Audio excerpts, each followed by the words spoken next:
విశాల్ హీరోగా హరి దర్శకత్వంలో ఇప్పటికే భరణి, పూజ వంటి సినిమాలు వచ్చి విజయం సాధించాయి. ఇప్పుడు వీరిద్దరు కాంబినేషన్లో వచ్చిన సినిమాయే రత్నం.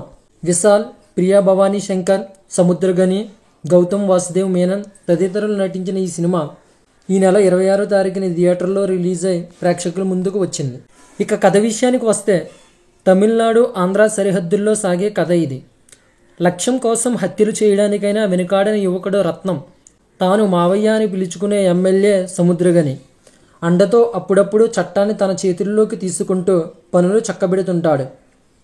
పోలీసులకు సగం సమస్యల్ని తగ్గిస్తుంటాడు. ఎమ్మెల్యేకి కుడిభుజం లాంటి రత్నం జీవితంలో ఎన్నో కల్లోలాలు.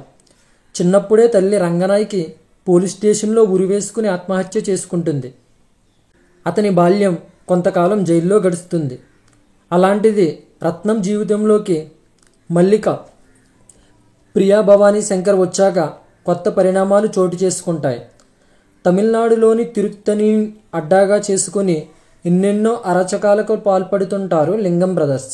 వాళ్ళే మల్లికపై హత్యాయత్నం చేయగా రత్నం కాపాడతాడు. ఇంతకీ మల్లిక ఎవరు? ఆమెను లింగం బ్రదర్స్ చంపాలనుకోవడానికి కారణం ఏమిటి? మల్లికను కాపాడేందుకు రత్నం ఏం చేశాడు? అసలు రత్నం తల్లి రంగనాయకి పోలీస్ స్టేషన్లో ఎందుకు ఆత్మహత్య చేసుకుంది? తదితర విషయాలు తెలియాలంటే సినిమా చూడాల్సిందే. ఇక మూవీ ఎలా ఉందన్న విషయానికి వస్తే హరి సినిమా అంటేనే మాస్ కథ, వీరోచితమైన పోరాటాలు, పరుగులు పెట్టే సన్నివేశాలే గుర్తొస్తాయి. ఇక విశాలతో ఆయన జట్టు కట్టారంటే ఆ కథా కథనాలు ఎలా ఉంటాయో ప్రేక్షకులు ముందే ఓ అంచనాకు వచ్చేస్తారు. ఆ ఇద్దరు కలయికలో ఇదివరకే వచ్చిన సినిమాలు కూడా అలాంటివే. మాస్, యాక్షన్, సెంటిమెంట్ అంశాలను ఇంకాస్త అప్గ్రేడ్ చేస్తూ సినిమాని మలిచారు దర్శకుడు హరి. 90వ దశకంతో కథను మొదలు పెడుతూ ఆరంభ సన్నివేశాలతో పాత్రల్ని పరిచయం చేశారు. ఆ పని పూర్తయ్యాక అసలు సిసలైన హరి మార్క్ సన్నివేశాలు షురూ అవుతాయి. చేజింగ్లు, యాక్షన్ ఘట్టాలతో సన్నివేశాలు పరుగులు పెడతాయి. మల్లికా పాత్ర పరిచయం, ఆమెపై హత్యాయత్నంతో కథలో మలుపులు చోటు చేసుకుంటాయి.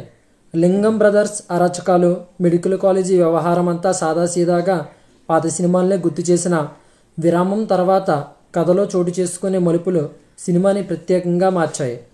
అయితే అవేవీ వాస్తవానికి దగ్గరగా అనిపించవు. విశాల్కి అలవాటైన పాత్రే రత్నంగా తెరపైన ఒదిగిపోయారు. తన మార్కు పోరాట ఘట్టాలని చాలా బాగా చేశారు. భావోద్వేగాలను పండించారు. కథానాయిక ప్రియా భవానీ శంకర్ కథలో హీరోకి సమానమైన పాత్ర దొరికింది. పాత్ర పరిచయమైనప్పటి నుంచి హీరోతో పాటే కనిపిస్తూ ఉంటుంది.